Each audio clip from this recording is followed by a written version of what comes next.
आप देख रहे हैं प्राइम टीवी, सच साहस सरोकार।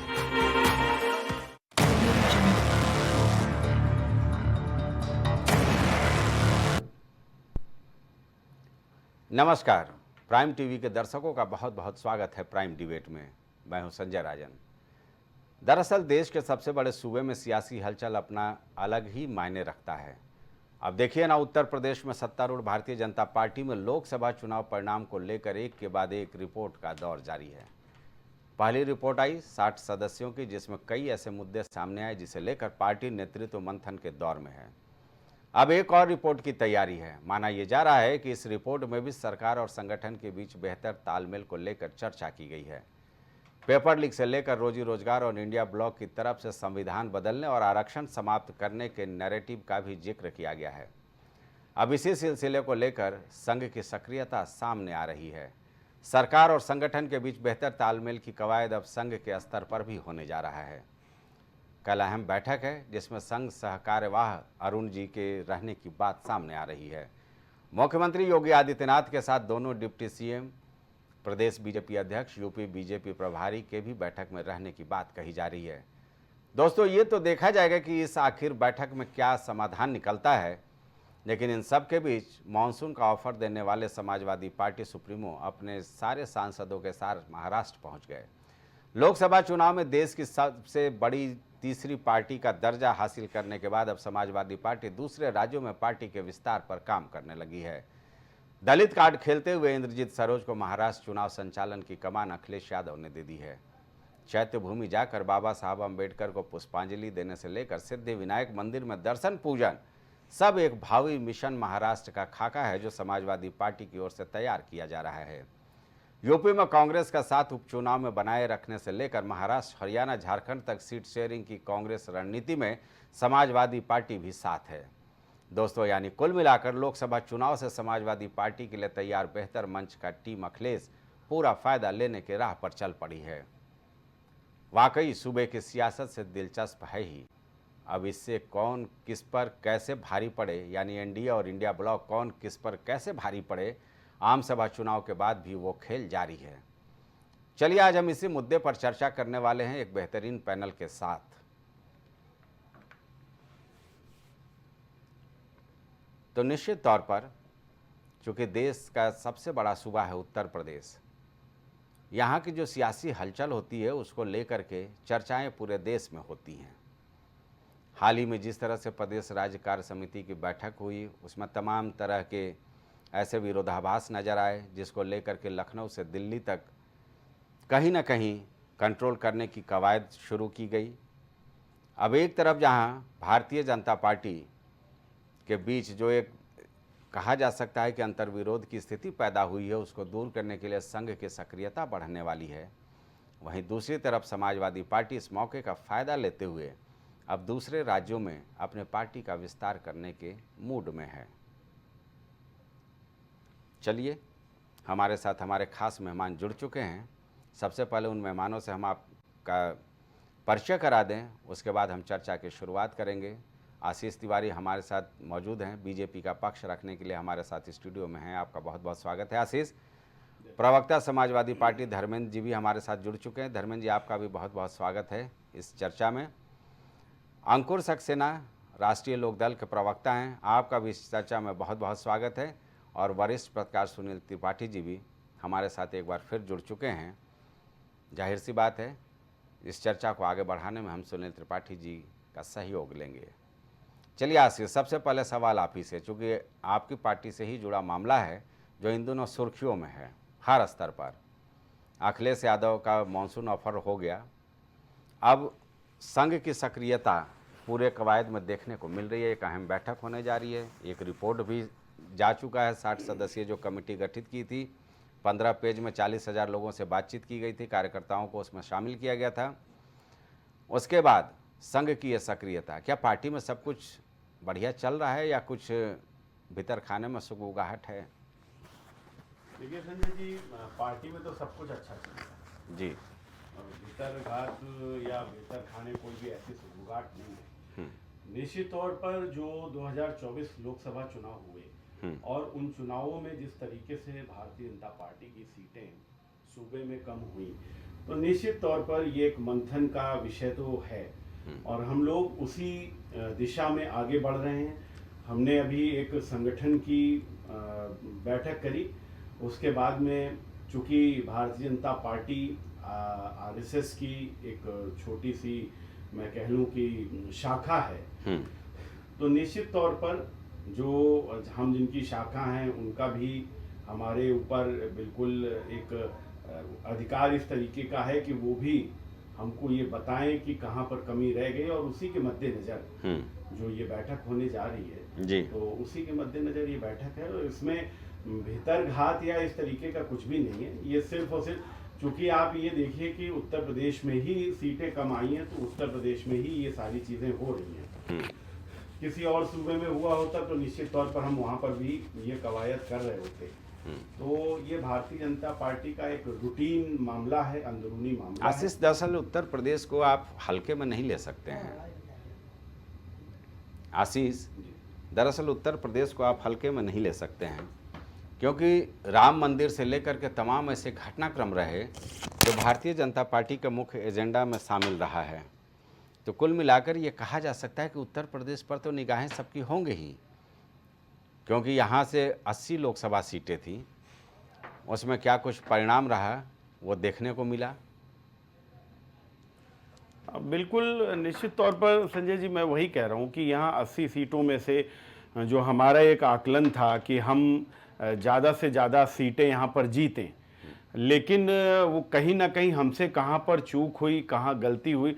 चूँकि अगर हम देश की बात करें तो निश्चित तौर पर हमने पूरे देश में बहुत अच्छा प्रदर्शन करा और हम 240 सीटों के साथ में सबसे बड़ी पार्टी के रूप में उभर कर आए। लेकिन उसी जगह उत्तर प्रदेश में हमारी सीटें कम हुई, जो पिछली बार की सीटें थी उससे भी कम हमारी सीटें हुई। तो ये एक मंथन का विषय, और राजनीति में सीटें ऊपर नीचे आना ये कोई बहुत बड़ी बात नहीं होती है।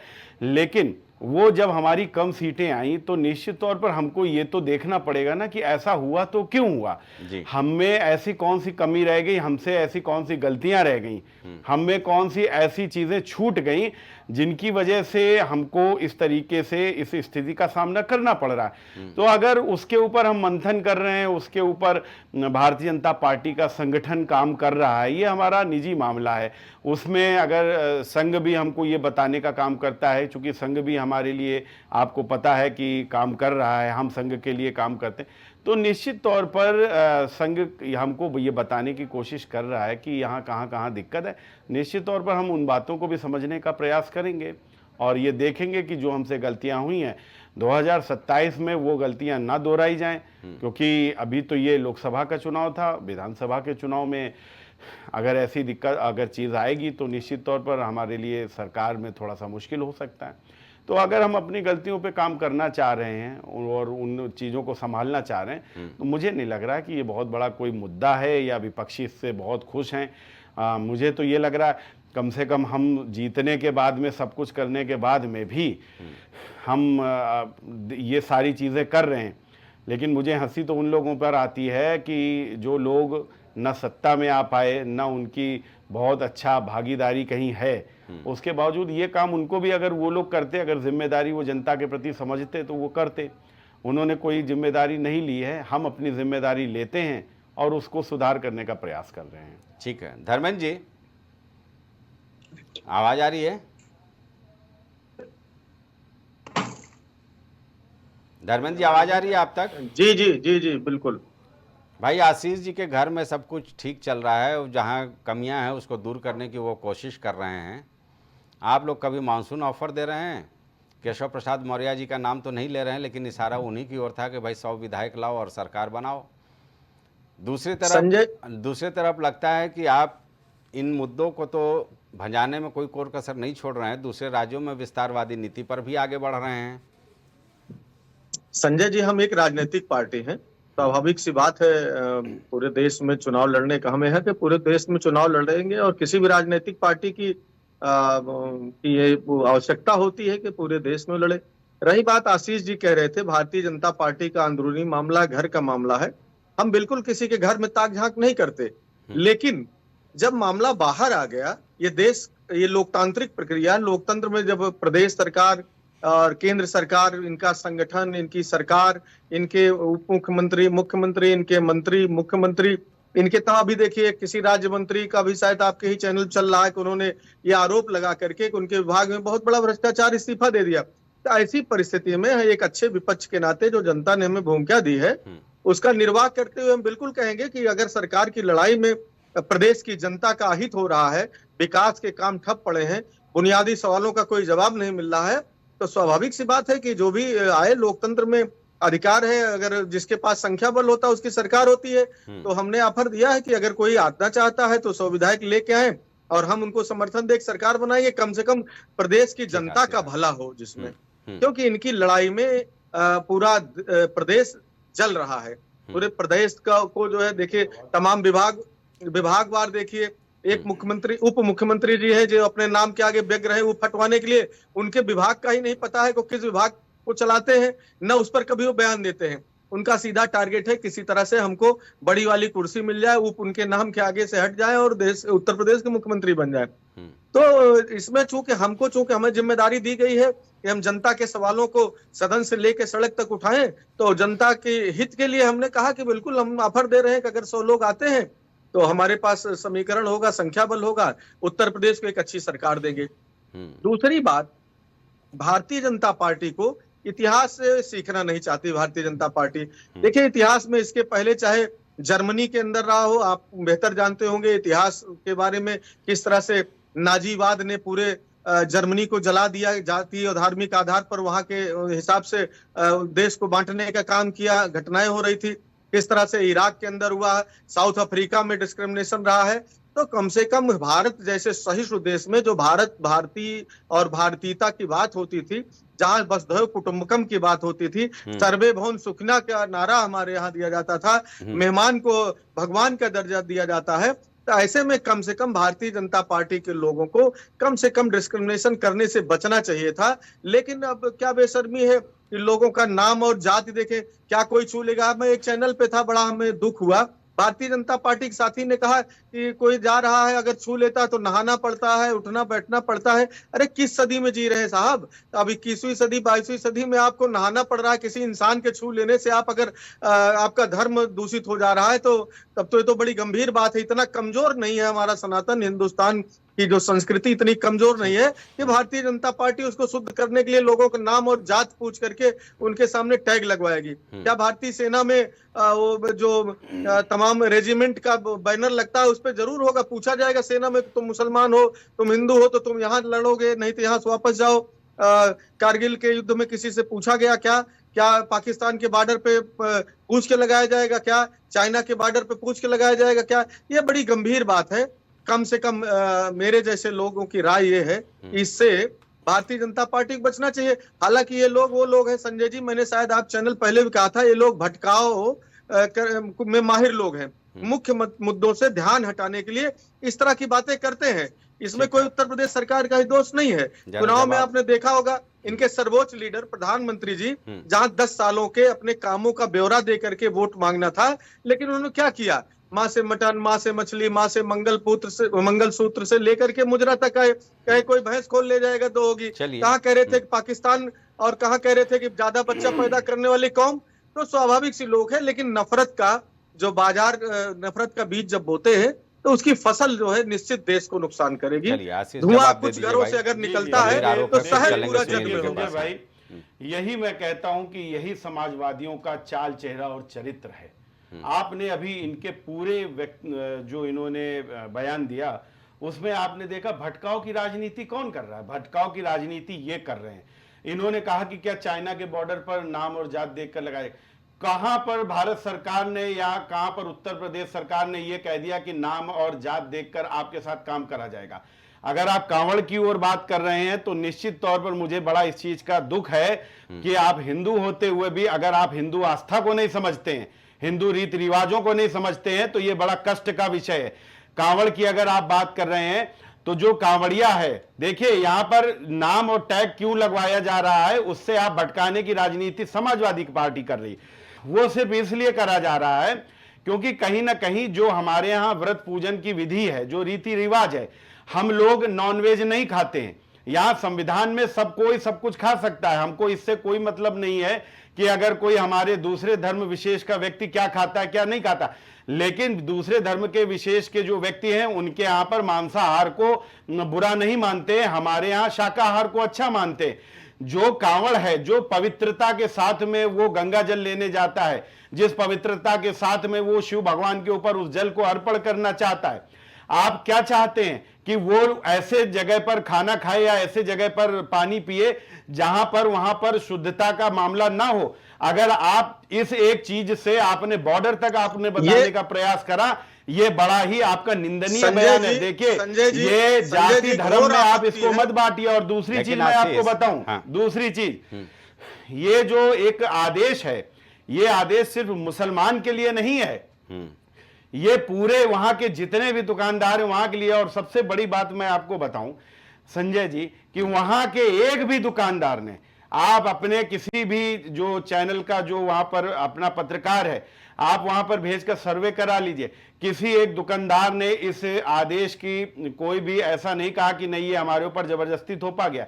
आप वहां पर सर्वे करा लीजिए, मुल्ला मौलवियों को दिक्कत नहीं है, लेकिन ये जो राजनीति करने वाले लोग हैं, ये राजनीति कर रहे हैं, अपनी ये राजनीतिक रोटियां सेक रहे हैं। और बड़े कष्ट की बात है कि ऐसे समय में इनको सिर्फ राजनीति करनी है, जो कि गलत है। दूसरी चीज मैं बताऊं, इन्होंने अभी कहा कि जाति और धर्म में बांटने का काम भारतीय जनता पार्टी करती। अरे पीडीए किसका स्लोगन रहा है? पूरा चुनाव आपने पीडीए के नाम पे लड़ लिया, पिछड़ा दलित अल्पसंख्यक, और आप हमको जातिवादिता बता रहे हैं। भारतीय जनता पार्टी ने कहां पर कह दिया कि हम किसी जाति विशेष के लिए लड़ रहे हैं या किसी धर्म विशेष के लिए लड़ रहे हैं? पीडीए का नारा चिल्लाने वाले आप हैं, और लोगों से भीड़ में रैलियों में बुला बुलाकर जातियां पूछने वाले कांग्रेस के राहुल गांधी अपनी पूरी, आप उनकी पूरी जो इन्होंने ये कह दी पैदल यात्रा करी है, आप उसमें कितने वीडियो देखना चाहेंगे? उसमें वो बुला बुला के ये तुम्हारी जाति बताओ। तो आप लोग जातियों और धर्म के नाम पर राजनीति करते हो और भारतीय जनता पार्टी को आप बदनाम करने की कोशिश करते हो। और आखिरी बात संजय भाई, और एक मैं कह दूंगा जी, ये वो लोग हैं, मैं इनका फिर चाल चेहरा चरित्र अभी यहां पर इनको मैं इनका सामने लाने की बात करता हूं। आपने देखा होगा कि लोकसभा के चुनाव में और यहां तक कि संसद के अंदर भी इन लोगों ने एक बात हमेशा कही, संविधान खतरे में है, संविधान, और ये संविधान बचाने आए थे। आज ये खुलेआम 100 विधायक लो सरकार बनाओ, ये संविधान की धज्जियां उड़ाने में लगे हुए हैं। इन लोगों को शर्म आनी चाहिए कि संविधान करके संविधान की खुलेआम ये धज्जियां उड़ाने का काम कर रहे हैं। 100 विधायक लाओ और सरकार बनाओ, ये संवैधानिक है? ये क्या संवैधानिक माना जा सकता है? आप लोग संविधान के धज्जियां आप उड़ाते हो और भारतीय जनता पार्टी को कहते हो कि संविधान खतरे में। संविधान आपके इस व्यक्ति जो आपने बयान दिया है उससे खतरे में आया है। आप खुलेआम यहां पर खरीद फरोख्त की बात कर रहे हो कि आप 100 विधायक लाओ और हमारे यहां पर मुख्यमंत्री बन जाओ आकर। आपको इस बात को समझना होगा, जनता के सामने आप अपना असली चेहरा रखिए और हिंदू मुसलमान मत करिए। एक बहुत साधारण सा आदेश दिया गया है और वो भी सिर्फ उतने समय के लिए दिया गया है जितने समय के लिए कांवड़ यात्रा चल रही है। कोई भी कोई शंका ना रह जाए, कोई बवाल ना हो, झगड़ा ना हो, इसके लिए, क्योंकि वहां पर हैं सलीम और चला रहे हैं वैष्णव, शुद्ध वैष्णव का ढाबा। तो अब आप बताइए, जो लोग ये खाते पीते हैं, अगर हमने उनके यहाँ खा लिया जाकर और वहां पर वो शाम को वही मीट पक रहा है और वहां पर वो हमारा कांवड़ का श्रद्धालु जा रहा है, तो ये क्या उचित है? आपके घर में अगर कोई व्रत रहता है तो क्या आप किसी ऐसे व्यक्ति के यहाँ खाना पसंद करेंगे कि जहां जिसके घर में मीट बनता हो? अरे ये एक छोटी सी चीज है, धर्म का और आस्था की बात है, इसमें तो आपको कहना चाहिए कि ठीक है, कोई बात नहीं, किसी ने इसका विरोध नहीं करा। लेकिन ये जो राजनीतिक पार्टियां हैं, ये राजनीतिक पार्टियां इसका मुद्दा बना रहे हैं। धर्मेंद्र जी आते हैं, जरा दूसरे लोगों को भी चर्चा में शामिल कर नहीं, ये इनका जवाब ले ले संजय जी। नहीं, अंकुर जी से मैं जवाब लेता हूं, सुनिए तो। अंकुर जी भाई, आपने तो कांवड़ यात्रा को लेकर के रामाशीष राय जी का वो एक्स पढ़ा होगा। उन्होंने साफ तौर पर कहा है कि ये अवैधानिक फैसला है, क्योंकि आशीष जी के आप साथ में हैं और आपने विरोध किया है। ये क्या वाकई सांप्रदायिक माहौल को बिगाड़ने वाला फैसला है, या फिर जो आशीष जी कह रहे हैं कि आस्था और विश्वास का मामला 1 महीने तक चलने दो इस फैसले को? देखिए, सबसे बड़ी बात यह है संजय जी कि इस फैसले को आप 2 दृष्टिकोण से देख सकते हो जी। एक सामाजिक और नैतिक दृष्टिकोण से और दूसरा कानूनी दृष्टिकोण से। अगर आप इसको सामाजिक और नैतिक दृष्टिकोण से देखते हो तो निसंदेह ये फैसला आज की टाइमिंग के हिसाब से उचित नहीं माना जाएगा, स्वीकार योग्य नहीं माना जाएगा, जिसको लेकर राष्ट्रीय लोकदल ने भी अपनी आपत्ति को दर्ज कराया है। और हमारा जो केंद्रीय नेतृत्व है वो माननीय मुख्यमंत्री महोदय से इस संबंध में चर्चा भी करेगा कि इसका जो इम्प्लीमेंटेशन टाइम है उसको लेकर थोड़ा सा आपत्ति है। आते हैं कानूनी पहलू पे। देखिए, अगर कानूनी पहलू की आप बात करते हैं तो कानूनी पहलू में देखिए हर जगह अराजक तत्व होते हैं। वो ना हिंदू का बच्चा होता है ना मुसलमान का बच्चा होता है। वो अराजक तत्व जो होते हैं, वो उपद्रवी जो होते हैं, वो हर धर्म संप्रदाय और जाति में पाए जाते हैं। तो ऐसी स्थिति में क्योंकि सैकड़ों किलोमीटर की कांवड़ यात्रा है और उस सैकड़ों किलोमीटर की कांवड़ यात्रा में उन अराजक तत्वों को आप कैसे आइडेंटिफाई करोगे? क्या हो सकता है वो अराजक तत्व सोहनलाल भी हो सकते हैं और वो सलीम भी हो सकते हैं। तो ऐसी स्थिति में उनको आइडेंटिफाई करने के लिए, क्योंकि जो बाहर के कांवड़ यात्री हैं वो किसी दूसरे जनपद में गए हुए हैं और उस जनपद में उनके साथ कुछ गलत हो जाता है तो उन बेचारों को तो रास्ता नहीं पता होता है, वो किसी पर्सन को कैसे आइडेंटिफाई करेंगे? तो उस स्थिति में आप कानूनी पहलू की दृष्टि से इस कानून को जो लागू किया गया वो स्वीकार योग्य हो सकता है। लेकिन मैं पुनः एक बात कहूंगा कि सामाजिक दृष्टिकोण से क्या कांवड़ यात्रा आज चल रही है? ये कांवड़ यात्रा तो सनातन संस्कृति चली आ रही है, सैकड़ों साल हुए जा रहे हैं, आज तक उसमें इस तरीके का कोई वर्ग विभेद नहीं हुआ। उसी कांवड़ यात्रा में हिंदू भी सहयोग करते हैं, उसी कांवड़ यात्रा में मुस्लिम भाई भी सहयोग करते हैं। और हमारा जो राजनीतिक दल है कहीं ना कहीं भाईचारा सम्मेलन आयोजित करता है। हमारे जो चौधरी चरण सिंह साहब की विचारधारा है वो हर धर्म जाति और संप्रदाय को साथ लेके चलने वाली है।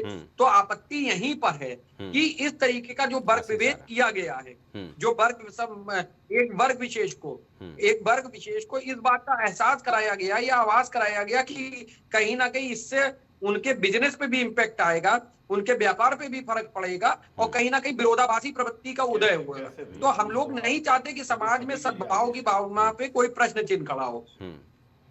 अंकुर जी, ये इस पर आपत्ति की गई है। चलिए धर्मेंद्र जी, एनडीए के घटक दल के सहयोगी हैं अंकुर जी, ये जो फैसला हुआ है कांवड़ियों को लेकर के उनकी प्रतिक्रिया आपने सुनी। उन लोगों ने विरोध दर्ज किया। उनके प्रदेश अध्यक्ष रामाशीष राय ने एक्स पर लिखा भी है कि यह अवैधानिक फैसला है। आशीष जी के लिए निश्चित तौर पर मुश्किलें बढ़ती नजर आ रही हैं।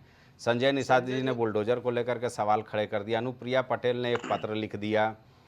तो ऐसा लग रहा है कि जो घटक दल हैं उनमें भी बड़ी बेचैनी नजर आ रही है। पहले इसका जवाब फिर आप दे ले, फिर सुनील जी से समीक्षा लेंगे पहले चरण। नहीं संजय जी, बिल्कुल मैंने कहा इनके जो अंतर विरोध हैं, चूंकि सड़क पर आ गए हैं, घर की बात जरूर कह रहे थे तो स्वाभाविक है पूरा प्रदेश उसमें पिस रहा दिख रहा है। मैं आशीष जी के कुछ बातें हैं जो तमाम आरोप लगा रहे थे उस पर जवाब देना चाहता हूं। राष्ट्रीय लोकदल के साथी बिल्कुल ठीक कह रहे हैं। भारतीय जनता पार्टी के नेता उत्तर प्रदेश के मुख्यमंत्री ने संविधान की शपथ ली, भारतीय जनता पार्टी के संविधान की नहीं, देश के संविधान की।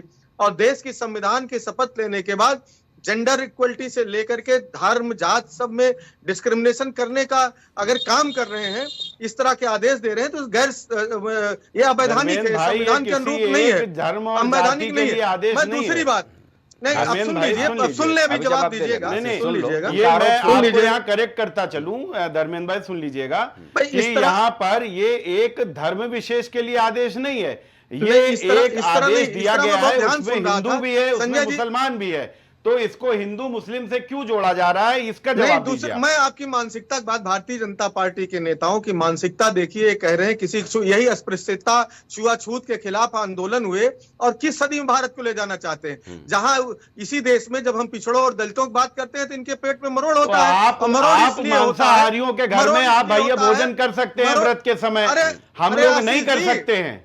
आप समझिए, जो श्रद्धालु है वो नहीं कर सकता है। इसमें छुआछूत की कोई बात नहीं है। स्टूडियो में इसको आप छुआछूत से मत जोड़ने का काम करिए। नहीं नहीं नहीं, आप भैया आपने होता होगा धर्मेंद्र भाई, फिर मैं कह रहा हूँ नहीं बोल पाऊंगा। आपके घर में आप लोग नहीं, हमारे घर क्या नहीं खा पाते। ये नोट कर लीजिए, नहीं आशीष आप नोट कर लीजिए, अभी आपके पास चले आएंगे। धर्मेंद्र जी का बात सुन लीजिए। छुआछूत की बात नहीं है, ठीक है। और देखिए ऐसा है, जितना काम संजय जी, जितना काम ओहो, भारतीय जनता अरे इनको पार्टी ने हिंदू धर्म मुसलमानों की- के लिए करा उतना तो ठीक है, समाजवादी सोच ठीक भी है, नहीं ठीक- सकते। ठीक है, आशीष जी। जितने आवास हमने देने के काम सुनिए, करे, सुनिए, जितने हमने आपके- आयुष्मान कार्ड बनवा दिए, अगर इस आप तरह जब बोल रहे थे लोग सोच भी नहीं आशीष, सकते। आशीष आप जब बोल रहे थे तो धर्मेंद्र जी सुन नहीं, रहे थे, नहीं, आप भी मैं नोट आपको करते बीच जाइए, में टोक सकता इसके था, बाद आ जाएंगे आपको आपके पास। टोक हाँ। सकता था और अच्छा जवाब दे सकता था। जी। इनको मालूम नहीं है, इन सनातन के बारे में कुछ जानते नहीं है। चले जाइए बिहार के अंदर जितने मैथिली ब्राह्मण है सबके यहाँ नॉनवेज बनता है। चले जाइए आसाम के अंदर, वहां पर जानवरों की बलि चढ़ाई जाती है। संजय जी, मैं वो कहना नहीं चाह रहा बहुत बढ़िया। था। तो फिर अगर बनता है तो सुनिए, हम लोग खा लें जाके उनके घर में। नहीं, क्या आप ये नहीं कौन सा खाते होंगे, तर्क है मैं क्या भाई? जानूं? नहीं नहीं, ये खाने तर्क पर नहीं सही है। इस पे नहीं, इस ये पे तर्क नहीं सही है। संजय जी, ना ना ना ना, विवादित ना, ना, चीजों को ये विवादित चीजों को तर्क डिबेट सही से नहीं अलग है, रखिए। धर्मेंद्र भाई। मैं कह रहा हम हूं, कहाँ संजय जी, चर्चा कर रहे हैं, कहाँ ये आप चले तर्क जा रहे बिल्कुल सही हैं। नहीं चलिए ठीक है, सुनील कि जी अगर को, वो सुनील लोग जी को बनाते शामिल हैं तो करें। हम लोग उनके यहाँ खाना खा अरे लेते मेरी बात सुन लीजिए, नहीं, मेरी सुनिए। बात सुन लीजिए। मैं कहीं हिंदू धर्म की और बात कर सुनिए, रहा हूं। और हिंदू सुनना धर्म में भी सीखिए। हम बता दें, अरे भाई, ये एक संजय जी, ऐसा धर्मेंद्र जी, सावन का एक अरे ऐसा इनको ये चुप तो कराएंगे सुन साहब। धर्मेंद्र जी, लीजिए, धर्मेंद्र एक लाइन में जी, कहूंगा, संजय- धर्मेंद्र अरे भाई मैं एक लाइन कह के मैं अपनी चुप हो बात जाऊंगा। का जवाब,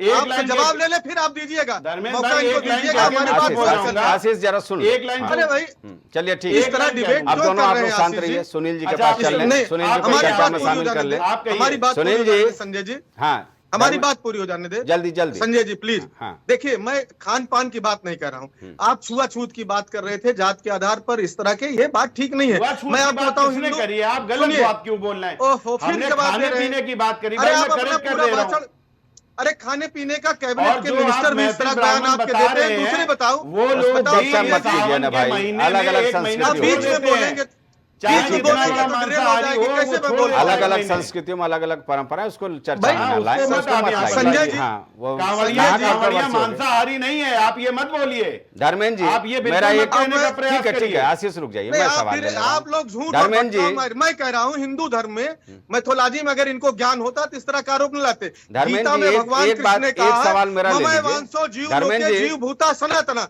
इस धरती पर जितने जीव हैं केवल मनुष्य नहीं, वो सब मेरी संतान है। और ये डिस्क्रिमिनेट करना चाहते हैं। अच्छा, इनको धर्मेंद्र शायद जी, मालूम धर्मेंद्र ही- जी, जी जी, क्या जी, बात जी, धर्मेंद्र जी, एक सवाल मेरा ले जी, लीजिए ना संजय। भाई, बिल्कुल बिल्कुल। एक सवाल मेरा ले लीजिए, जवाब आप दे दीजिएगा। हम करें कि ये उस पूरे क्षेत्र के लिए, हालांकि प्रशासन ने अब ये बोल दिया कि ये स्वैच्छिक है, क्योंकि मामला काफी तुल पकड़ रहा था, इसको दूसरा रंग देने की कोशिश हो रही थी। ये तो हिंदू मुस्लिम सिख ईसाई जितने भी लोग हैं कांवड़ यात्रा के रास्ते में, सबको अपना नेम प्लेट शो कर देना है। संजय जी, आप भाई ये हमको हमारी बताइए, आस्था है, आप भी व्यापार और जानते हो, अर्थव्यवस्था आप भी जानते हो नहीं, कि अयोध्या संजय में रामलला का, सुनील जी ज्यादा बेहतर बताएंगे, जहां तक मुझको जानकारी है, मैंने इस पे कवरेज भी किया है। रामलला का जो वस्त्र सिलता है ना अयोध्या में, वो भी मुसलमान दर्जी है। बताइए आप। रामलला का जो श्रृंगार होता है, जो फूल आता है ना, वो भी एक धर्म विशेष के आदमी हैं। बाबा बिल्कुल, मैं ये कह रहा हूं। बाबा विश्वनाथ का जो श्रृंगार का जो पुष्प आता है ना, सुनील जी जानते हैं बेहतर कि वो कौन बनाता है। यही तो भारतीय इन जनता चीजों को पार्टी नहीं के देखिए, नेता हमारी माना आस्था नहीं पार्टी को होगी, मत हमारी घेरिए आस्था इसमें। होगी, हम रफीक का आम खरीदेंगे भाई। आम में कौन सा नॉनवेज घुस गया है? भाई देखिए, जो भारतीय जनता पार्टी कहना और करना चाहती है संजय जी, यही है कि वो आपको बता रही बार बार कि आप इनसे मत लीजिए, क्या खाने वाले हैं। अच्छा, कितना सनातन कमजोर हो गया, कितना कमजोर कर दे, किसी के छू लेने से धर्म भ्रष्ट हो जाएगा, चलिए, धर्म भ्रष्ट हो सुनील जी जाएगा। का किस नहीं है सदी में भाई। जी रहे हैं। और ठीक यही है, करके बात ही नहीं इसी समझ नाते- रहे हैं। सुनिए, यही बात प्रोपराइटर करते थे सलीम कि है और दलितों लिखे के हैं अपने चलिए, चार चलिए, भाई चलिए, हैं। चलिए, कैसी ठीक है। बात कर रहे हैं? ये आशीष जी और दलितों धर्मेंद्र को, जी, पिछड़ों को सलीम अपने आशीष चार जी, भाई आशीष बांटने जी, वाले कर रहे हैं, शाम को नॉन आशीष जी, पकाते हैं। आशीष जी और कैसी धर्मेंद्र बात जी, करते हैं आप? आशीष जी और धर्मेंद्र जी दोनों ठीक है, शांत रहें। नैरेटिव फिर से एक नया बनाने की कोशिश हो रही है कि भारत का संविधान बदलेगा कि नहीं। सुनील जी, दरअसल मुद्दा यह है कि बीजेपी के भीतर खाने में जो चल रहा है, अब संघ को हस्तक्षेप करना पड़ गया है। पहला तो सवाल ये कि लोकसभा चुनाव में जो हम लोग चर्चा करते थे कि संघ ने पूरी गतिविधि से अपने आप को अलग कर लिया, विड्रॉ कर लिया है। एक बार फिर साफ तौर पर बीजेपी को संघम शरणम गच्छामि करना पड़ा है, इसमें कोई दो राय नहीं है। बैठक भी अहम होने वाली है। इन सब के बीच एक जो ये आदेश आया है, उसको ही लेकर के अब आरएलडी, राष्ट्रीय लोक दल, जो इनका घटक दल है, जो भारतीय जनता पार्टी को उस क्षेत्र में अच्छा खासा जीत दल लाने में अपना सहयोग दी थी, वो भी एक तरह से अपना विरोध दर्ज कर रही है। संजय निषाद पहले ही बुलडोजर को लेकर के सवाल खड़े कर चुके हैं। राजभर परिवार जो है ये बोलता है कि नौकरशाही उत्तर प्रदेश में कुछ सुनती नहीं है जनता की समस्या। अनुप्रिया पटेल ने क्या पत्र लिखा है वो आप जानते ही हो। तो ये क्या कुछ चल रहा है सुनील जी, आपके जुबान से मैं विश्लेषण चाहता हूं, क्योंकि सियासत पर आपकी पैनी निगाह होती है।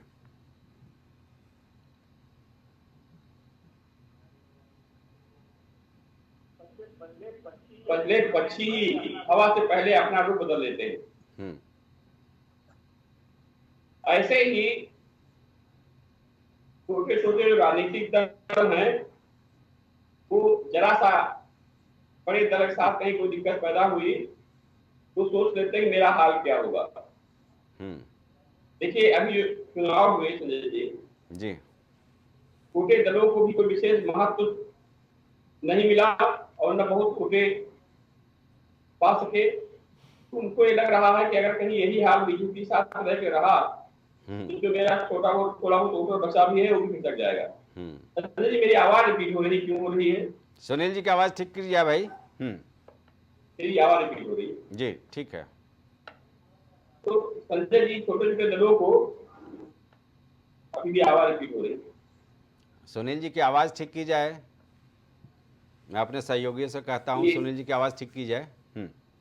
तो संजय जी इन लोगों को आभास हो रहा है कि भारतीय जनता पार्टी तो एक समुद्र है, छोटी छोटी नदियां हैं ये, कहीं कोई बड़े निर्णय में इनका रास्ता न सूख जाए जी। इसलिए इस तरह के वक्तव्य दे करके जनता को एक संदेश दे देते हैं। मैं तो वहां भी रहा तो विरोध करता रहा, लेकिन जो ब्यूरोक्रेट्स की बात कही गई है उस बात से हम भी सहमत रहे, आप भी सहमत रहे और सरकार को हमेशा सचेत करने का हम लोग प्रयास किए। तो आज जिस तरह से योगी आदित्यनाथ जी, उनकी टीम और हमारे प्रशांत कुमार डीजीपी साहब इतना सख्त हुए और गंभीरता से लिए हैं, अगर उन समस्याओं को पहले ले लिए होते तो शायद उत्तर प्रदेश में इतनी सीटें बीजेपी को गंवानी नहीं पड़ती। धरातल स्तर पर आप भी देख रहे हैं, स्वास्थ्य विभाग को लेकर आप इतना मेहनत करते हैं, मैं आपको धन्यवाद देना चाह रहा हूँ। फिर एक बार कैंडिडेट चर्चा करते करते आप भी थक रहे हैं। स्वास्थ्य विभाग का स्वास्थ्य खराब है, गाँव में देख लीजिए, पंचायत स्तर पर ब्लॉक स्तर पर कोई काम ही नहीं हुआ है। जो योगी जी ने पैसा दिया उसकी लूट मच गई, ब्लॉकों को सत्यापन करा दीजिए, सही सामने आ जाएगी।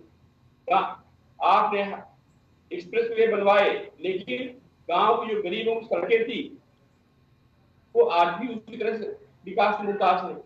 कुल मिलाकर मैं इस बात से सहमत हूँ कि ब्यूरोक्रेट्स ने योगी जी को डुबाने का कोई प्रयास कम नहीं किया है। दूसरी बात संजय जी, जो ब्यूरोक्रेट्स पिछली सरकार में कार्य थे, ज्यादातर वही ब्यूरोक्रेट्स इस सरकार में कार्य थे। तो जो अदर ब्यूरोक्रेट्स आते हैं उनके मन में भावना पैदा होती है कि जब 5 ही साल खाली योगी जी के रह गए हैं ब्यूरोक्रेट्स, तो हम क्यों मेहनत करें। ये मेरा अपना एक आकलन है और लोगों से मैंने बात किया, मैं नाम तो ले सकता हूँ, लेकिन ये पीड़ा अन्य ब्यूरोक्रेट्स के दिलों में भी है। पिछली सरकार 5-10 साल से कई आदमी बैठा हुआ है। कृषि विभाग देख लीजिए, वही मंत्री वही एसीएस। गन्ना में देख लीजिए क्या हाल बचा हुआ है। गन्ना के अंदर जो दवाइयां कीटनाशी परचेज की जा रही है, संजय जी मैं दावे साथ कह रहा हूँ, वो टेंडर्स लेकर के जेल पोर्टल से टेंडर्स परचेज की जा रही है, महंगी दर पर परचेज की जा रही है। तो मैं इस बात से मैं भी सहमत हूँ कि भ्रष्टाचार को योगी जी रोक नहीं पाए सही ढंग से, क्योंकि मुख्यमंत्री जी का फोकस लॉ एंड ऑर्डर पे रहा।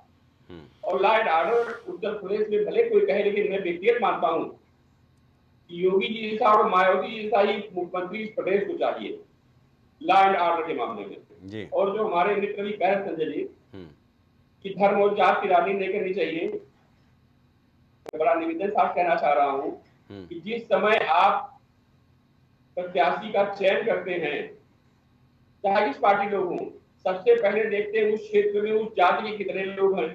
अगर न करते हो तो यदि आप वरिष्ठ पत्रकार बड़े बड़े चैनलों में रहे हैं, बिल्कुल आप बताइए, मेरी बात खंडन कीजिए। इसमें कोई दो राय नहीं सुनील जी, क्योंकि जातीय जनगणना का बेशक सियासी दल विरोध करें, लेकिन हर एक विधानसभा वार जातीय समीकरण की पूरी सूची होती है और उसके इर्द गिर्द ही प्रत्याशी तय किए जाते हैं। जी कंटिन्यू।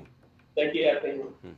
और धर्म की बात करते हैं तो देखिए, धर्म पे तो कोई ऐसी पार्टी नहीं है, चाहे वो वर्ग विशेष को मोहित करने के लिए सनातन को गाली दे रही हो और चाहे बीजेपी हो वो सनातन को लेकर किसी वर्ग के लिए कुछ कह रही हो जी। मैं यदि व्यक्तिगत अब इस देश प्रदेश में हिंदू मुसलमान से व्यक्तिगत मैं थक चुका हूँ।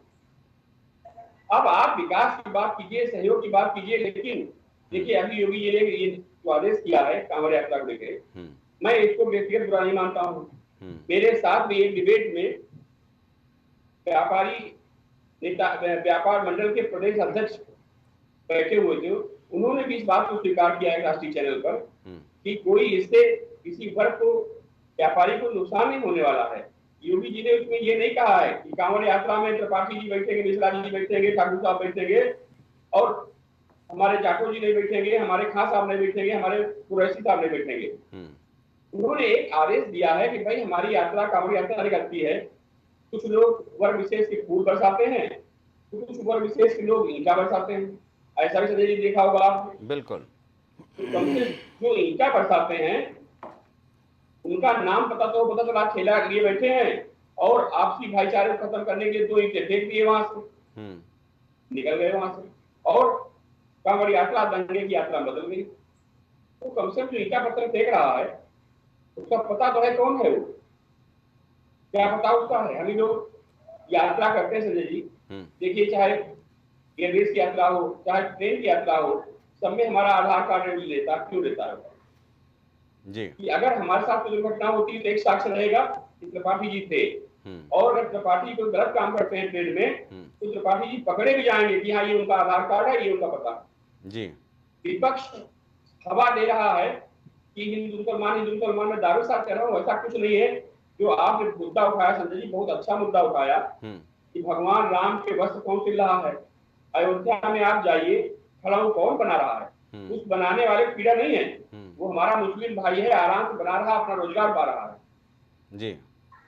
अयोध्या से लेके बनारस से लेके महाकाल से लेके देखिए कितनी दुकानें हमारे मुस्लिम भाइयों की हैं और आराम से वो सहयोग करते हैं, उनको दिक्कत नहीं है। मंदिर के बाहर देख लो आप, धर्म और जात की राजनीति खोले जो दुकानदार राजनीतिक बैठे हैं, दर्द उनको होती है कहीं ये 2 वर्ग एक न हो जाए, हिंदू मुसलमान, तो मेरी दुकानें बंद हो जाए, चाहे वो वैसी जी हो। धर्मेंद्र जी, भाई सुनील जी का विश्लेषण सुना, जवाब चाहेंगे हम। नहीं संजय जी, बिल्कुल मैं सुनील जी कह रहे हैं भगवान राम के बोल रहे हैं। आशीष, मैं गोरक्ष पीठ भी गया था तो उसके बाहर हमको लगता है कि दर्जनों दुकानें हैं मुसलमानों की।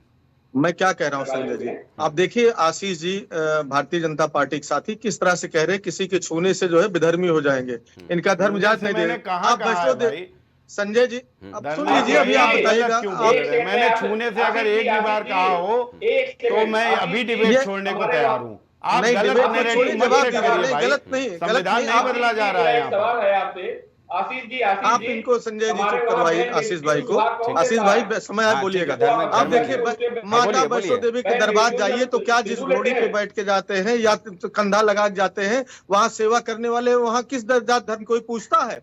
अमरनाथ यात्रा में आपने खुद ही बताया किस तरह से तमाम धर्म की बात ही कहाँ हो रही है। आप सवाल ये हो गया कि जो जात धर्म की बात नहीं है, जो आप नैरेटिव सेट करना चाह रहे हैं वो नहीं सेट होगा। धर्मेंद्र की बात सुन लीजिए, फिर आप आपके पास चले आएंगे। नहीं, एक एक करके। अरे गलत बोल रहे हैं, नहीं उनको बोलने दीजिए, वो गलत बोल रहे हैं, आप सही कर दीजिएगा।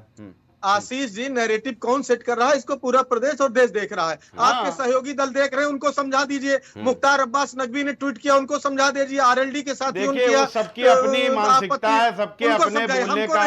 हम देख रहे हैं जो जनता के बीच में जा रहा है, हम उस पर जवाब दे रहे हैं। रही बात अब चाहे पीडीए की बात होती, सबसे ज्यादा तकलीफ भारतीय जनता पार्टी को होने लगती है। आखिर जात की राजनीति पर आपके प्रधानमंत्री ने नहीं किया? किस तरह से संसद के अंदर अपने मंत्रियों की जाति बताया कि नहीं? आप संजय जी बहुत पुराने साथी हैं। चलिए ठीक है, बहुत लंबा चर्चा हो जाएगा। पीडीए तो पूरा भारतीय जनता पार्टी में है, पीडीए की बात आशीष, फिर वो लंबा चर्चा हो जाएगा, फिर राष्ट्रपति का को लेकर के ये सब फिर दुखद हो जाता है चर्चा। नहीं उस पर नहीं, हर बात पे टोकेंगे तो बात नहीं हो पाएगी। धर्मेंद्र बोलिए। अपने समय में बहुत ध्यान सुना था। आप 2-3 महत्वपूर्ण बातें कह रहे थे, किस तरह से इन्होंने बड़ा बताया कि कौन मटन खाता है कौन मीट। मैं उस पर जाना नहीं चाहता हूँ। पूरा देश जानता है कि खाने पीने की चीजें बिल्कुल प्राइवेट चीज है, कोई भी कहीं। तमाम हमारे हिंदू धर्म के, मैं आशीष जी भारतीय जनता पार्टी के नेताओं से बड़ा सनातनी हूँ, हिंदू हूँ, सब कुछ मानता हूँ और पूजा पाठ भी करता हूँ।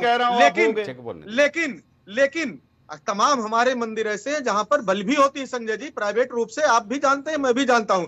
तमाम हर जात धर्म के लोग हैं, क्षेत्र वाइज ऐसी जगह है जहां लोगों का खान पान अलग अलग तरीके से, लोग नॉनवेज खाते हैं, उसके बाद मंदिरों में पूजा भी करते हैं, उसके बाद वहां बलि भी चढ़ाई जाती है, उस बलि का प्रसाद भी होता है। आप चले जाइए, कुछ हमारे पवित्र देवस्थान है, देवी मंदिर है जहां नॉनवेज का प्रसाद बनता है। नहीं तो कांवड़िया सारे मांस खा के वहां पर यात्रा करें, आप कहना क्या चाह रहे हैं? वो चीजें डिरेल हो रही हैं। नहीं ये आप कौन सा उदाहरण कहां सेट करने की कोशिश कर रहे हैं? मुझे सवाल नहीं, जब आप लोग संजय भाई आप ये तो गलत बोल रहे हैं, धर्मेंद्र जी, चैनल पर गलत बोल रहे हैं बैठकर। दरअसल इसकी तुलना कांवड़ यात्रा से नहीं की जा सकती। नहीं, मैं वही बात बताना चाह रहा हूँ, पूरी बात हो जाए तो समझ जाए।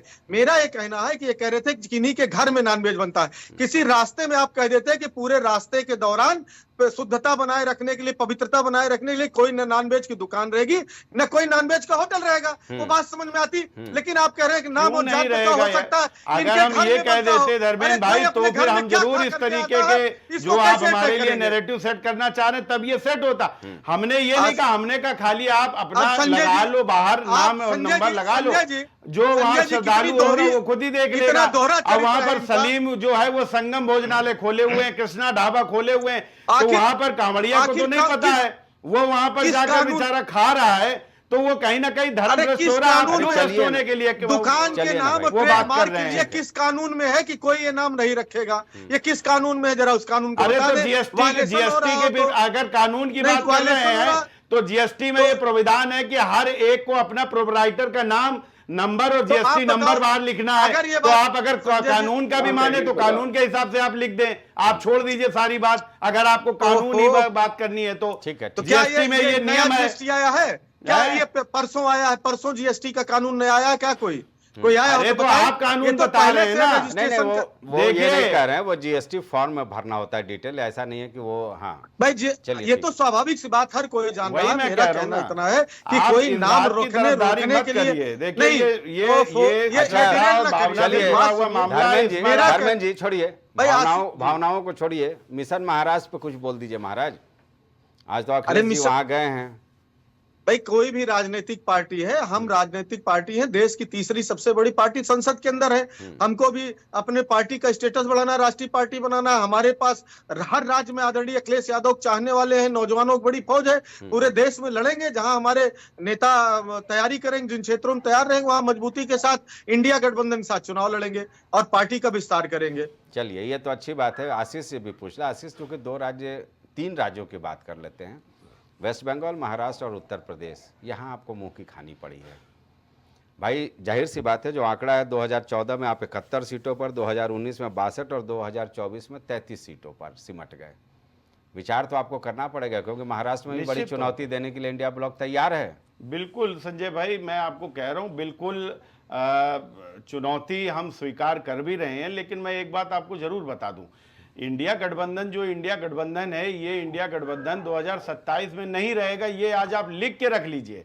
चूंकि देखिए, उत्तर प्रदेश की बात अलग थी। उत्तर प्रदेश में समाजवादी पार्टी ठीक है, लेकिन अगर ये सोचें कि ये महाराष्ट्र में इनको इंडिया गठबंधन सीट दे देगा तो बिल्कुल नहीं देने वाला है। वहां कोई तय हो गया है आशीष, वहां नैरेटिव आपका चलना नहीं है। चूंकि आप देख लीजिएगा, मुझे जानकारी है कि कांग्रेस और महाराष्ट्र में सब लोग साथ लड़ने वाले हैं। चलिए, अच्छा देख लीजिएगा। अभी तो खैर जो भी है, अभी मैं भी कुछ कहूं अगर तो भी वो कहा जाएगा कि एक बात है और एक आकलन कई बार होता है कि मेरा भी आकलन गलत हो सकता है। बिल्कुल, लेकिन मैं आपको बता दूं, देखिए मेरी जानकारी है, कांग्रेस नहीं इनको साथ में रखे। नहीं, गठबंधन में हमारे जानकारी है जिस चुनाव में भी 7-3 का फॉर्मूला यहाँ उत्तर प्रदेश में तय हो गया है और महाराष्ट्र में भी संभवतः सीट का हो गया है। अखिलेश जी और राहुल गांधी के बीच बातचीत हो चुकी है। नहीं तो वो जो महाविकास अघाड़ी है, अंकुर के पास चलना पड़ेगा, समय कम है। अंकुर भाई, ये क्या हो गया है एनडीए के घटक दलों को?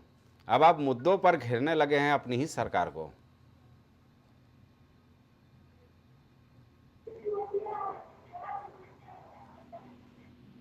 सेंट्रल में भी और स्टेट गवर्नमेंट में भी हम लोगों का कोई भी मतभेद नहीं है हम लोगों के बीच में, क्योंकि हम लोग एक एनडीए गठबंधन के बैनर तले साथ में एक सम्मिलित प्रयास करते, तो हम लोग चाहते हैं कि जनता के बीच जो जनता के मुद्दे हैं वो भी तो हम लोगों के ड्यूटी बनती है, रिस्पॉन्सिबिलिटी बनती है एज अ सत्तारूढ़ दल पार्ट ऑफ गवर्नमेंट, हम लोगों की एक जवाबदेही भी और कि आम जनमानस जिस मुद्दे को लेकर विचलित हो रही है उसको मुख्यमंत्री तक पहुंचाएं, और हम लोग अपनी उस कार्य को पूर्ण कर रहे हैं।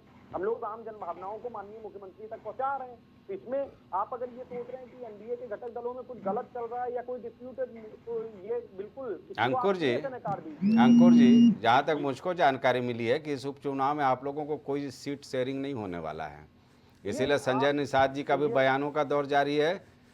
सुनील त्रिपाठी जी थोड़ा मुस्कुरा रहे हैं। राष्ट्रीय लोकदल का भी तेवर देखने को मिल रहा है, और जिस तरह से सुभाषपा तो अपना तेवर दिखा ही रही है। ये दबाव की राजनीति तो नहीं है। संजय जी, ये आपकी जानकारी अपडेट कीजिए, ये आपकी अपूर्ण जानकारी है। अभी ना इस तरीके की कोई भी घोषणा भारतीय जनता पार्टी ने की है, ना राष्ट्रीय लोकदल ने की है, ना निषाद ने की, ना राजबन ने।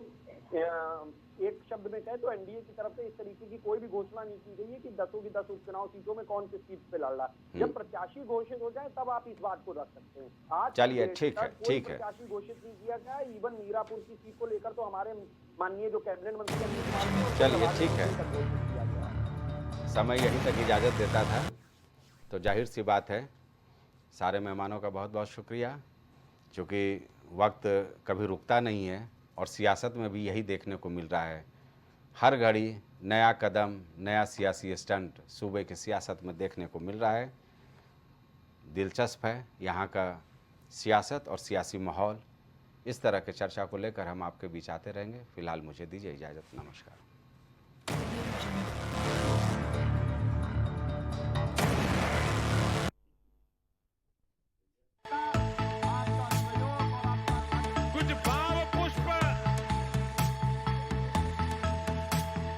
आप देख रहे हैं प्राइम टीवी, सच साहस सरोकार। न्याय करने वाले से बड़ा न्याय दिलाने वाला होता है, इसीलिए जब आप चुने लॉ का प्रोफेशन तो भीमराव अंबेडकर लॉ कॉलेज ही है सबसे बेहतर विकल्प। यहाँ प्रिंसिपल डॉक्टर अवनीत कुमार और डायरेक्टर वीजी गोस्वामी के सानिध्य में आपके बच्चों को मिलती है बेहतर शिक्षा। तो आज ही आए Bhimrao Ambedkar law college. Admission open. पता हरिकंज गढ़ी, रायबरेली रोड, लखनऊ। यदि कला को आप पसंद करते हैं, अगर आप प्रिंट की इस आधुनिक दुनिया में हाथों की कला का हुनर समझते हैं, तो फोटो आर्टिस्ट आरुषि वर्मा से अपना मनपसंद और शानदार स्केच और फोटो बनवाएं। पता अशरफ विहार कॉलोनी, चिन्हट, लखनऊ। प्रयागराज में पहली बार जर्मन टेक्नोलॉजी तकनीक के द्वारा महिलाओं की शारीरिक और मानसिक तकलीफों से छुटकारा पाए। Shakuntala multi speciality hospital. पता 3B ताशकंद मार्ग, सेंट जोसेफ कॉलेज के सामने, निकट भार्गव बुक डिपो, प्रयागराज। तेंदुखेड़ा के नंबर 1 विश्वसनीय आभूषणों में से एक रूसिया ज्वेलर्स 85 वर्षों से आपकी सेवा में समर्पित, जहां आपको सबसे कम ब्याज दर पर जेवर गिरवी रखा जाता है एवं मार्केट से सबसे कम बनवाई पर हॉलमार्क आभूषण उपलब्ध है। नई आबादी, सराफा मार्केट, मंडी road, Tendukheda, Madhya Pradesh.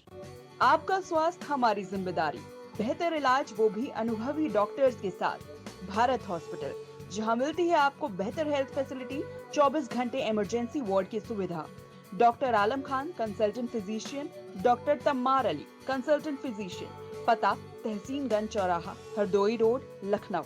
Phone number 9185876246, 918577092786। आपकी जिंदगी अनमोल है, इसकी सुरक्षा करें। जब बात हो आपकी स्वास्थ्य की तो फिर समझौता कैसा। जी हाँ, आपको हर बीमारी से बचाने के लिए आ गया है लखनऊ नेशनल हॉस्पिटल, जहां मिलती है आपको आईसीयू और एनआईसीयू की सुविधा, बेहतरीन मेडिकल इक्विपमेंट्स के साथ, वो भी 24 घंटे मेडिकल सुविधा के साथ, वो भी अनुभवी डॉक्टरों की देखरेख में। पता national complex near Sunni inter college, Tundiyaganj, Lucknow. Mobile number 7991223441। Sunita home care centre, जहां रखा जाता है पेशेंट से लेकर बच्चों तक का ख्याल। पता मटियारी विधायक चौराहा, Chinhat, Faizabad road, Lucknow. Mobile number 9125179740, 9219470312। महिला एवं प्रसूति रोग विशेषज्ञ, लेप्रोस्कोपी, सर्जरी जैसे gall bladder, hernia, kidney stone का आधुनिक विधि द्वारा उपचार किया जाता है। अदिति हॉस्पिटल, जहां मिलता है आपको बेहतरीन इलाज, अनुभवी डॉक्टर्स के साथ। आपका स्वास्थ्य ही हमारी प्राथमिकता। पता Alapur Lucknow road, post head office Barabanki. Phone number 05248297631 8707 381354 7912120078। Gurgaon के टॉप ब्यूटी सैलून में से एक about you nails and beauty salon and academy, जहां मिलता है आपको नेल एक्सटेंशन जैसे सभी तरह की कॉस्मेटिक सेवाएं। पता 17 basement Huda market, sector 40 Gurgaon. संपर्क करें 9555299960। Medico hospital and super speciality centre, जहां होता है स्पेशलिस्ट डॉक्टरों की निगरानी में बेहतर इलाज। संपर्क करें 9455270200। पता नए हाईकोर्ट के सामने, स्माइलगंज, फैजाबाद रोड, लखनऊ। हड्डी और जोड़ों से संबंधित किसी भी दर्द को अब पूरी तरह से कहे गुड बाय, क्योंकि वाइटालिटी हेल्थ केयर सेंटर आपके लिए लेकर आया है ऐसा उपाय जिससे आप अपने पुराने से पुराने दर्द को जाएंगे भूल। पता 3/431 विवेक खंड, गोमती नगर, लखनऊ। Mobile number 9792373455। आपकी सुरक्षा आपके हाथों में। कराटे सीखिए और सुरक्षा के प्रति रहिए निश्चिंत। रेड बेल्ट एकेडमी, यहाँ पर विद्यार्थियों को विशेषज्ञ द्वारा कराटे सिखाया जाता है। पता 70/59 फर्स्ट फ्लोर, मीरा शांगलो कॉम्प्लेक्स, रानी मंडी चौक, प्रयागराज, उत्तर प्रदेश 211003। अलमिराज परिवार सालों से लोगों की सेवा में समर्पित है। पिछले 2 दशकों से गरीबों और मजलूमों के लिए हमेशा उपलब्ध। करीमुल्ला खान और उनका अलमिराज परिवार गरीब छात्र छात्राओं के भविष्य को उज्जवल बनाने के लिए महत्वपूर्ण योगदान दे रहा है। आपकी जिंदगी अनमोल है, इसकी सुरक्षा करें। जब बात हो आपके स्वास्थ्य की तो फिर समझौता कैसा? जी हाँ, आपको हर बीमारी से बचाने के लिए आ गया है arise hospital, a unit of sunrise hospital and foundation, जहां मिलती है आपको ICU, NICU की सुविधा, बेहतरीन मेडिकल इक्विपमेंट्स, वो भी 24 घंटे मेडिकल सुविधा के साथ, वो भी अनुभवी डॉक्टर्स की देखरेख में। अब आपका सपना भी होगा साकार। प्रदेश की राजधानी में आपका भी होगा घर बार पारिजात इंफ्रास्टेट के साथ। आज ही खरीदे अपने सपनों का आशियाना मल्हौर स्टेशन रोड, विकल्प खंड, गोमती नगर में, वो भी बिल्कुल आसान किश्तों में। 50% की धनराशि देकर तुरंत कराएं रजिस्ट्री। शेष बची राशि का भुगतान 3 साल की आसान किश्तों में करें। रेसिडेंशियल से लेकर कमर्शियल तक हर तरह के प्लॉट उपलब्ध हैं। परिवार के खुशहाल भविष्य के लिए आज की तैयारी बेहद जरूरी। जमीन में छोटा सा निवेश भविष्य में देगा फायदा विशेष। तो आज ही आएं और तुरंत करें पारिजात इंफ्रास्टेट के साथ जमीन में निवेश। माँ चंद्रिका देवी हॉस्पिटल, आपका स्वास्थ्य ही हमारी प्राथमिकता। सभी बीमारियों का बेहतर इलाज, 24 घंटे ICU और NICU ट्रीटमेंट की व्यवस्था, आँख की फ्री जांच समेत आयुष्मान कार्ड की भी सुविधा उपलब्ध। नमस्कार, मैं डॉक्टर गायत्री सिंह, स्त्री एवं प्रसूति रोग विशेषज्ञ, माँ चंद्रिका देवी अस्पताल। हमारे दोनों अस्पताल में आयुष्मान कार्ड धारकों के लिए निःशुल्क इलाज सुविधा चालू हो गई है। इस सुविधा की लाभ जरूर उठाइए। BKT कोल्ड स्टोरेज के सामने, बख्शी का तालाब, लखनऊ। हमारा दूसरा पता है 6 नंबर ट्यूबवेल के पास, भोली गांव, बख्शी का तालाब। आपकी जिंदगी अनमोल है, इसकी हिफाजत करना हमारा फर्ज। हिंद हॉस्पिटल, जहां मिलती है आपको ICU, NICU की सुविधा। नोट, आयुष्मान कार्ड से मुफ्त इलाज की सुविधा उपलब्ध। ICU और NICU की सुविधा, दिल का ऑपरेशन छोड़कर बाकी सारे ऑपरेशन की सुविधा आयुष्मान कार्ड से भी उपलब्ध है। आयुष्मान कार्ड से मोतियाबिंद का ऑपरेशन और आंख की जांच फ्री में होती है। हर महीने के आखिरी बुधवार को गरीबों और जिनका कोई देखभाल करने वाला नहीं है, उनका फ्री में इलाज वो ऑपरेशन करते हैं। पता नियर महर्षि यूनिवर्सिटी, भिटौली तिराहा, IIM रोड, लखनऊ।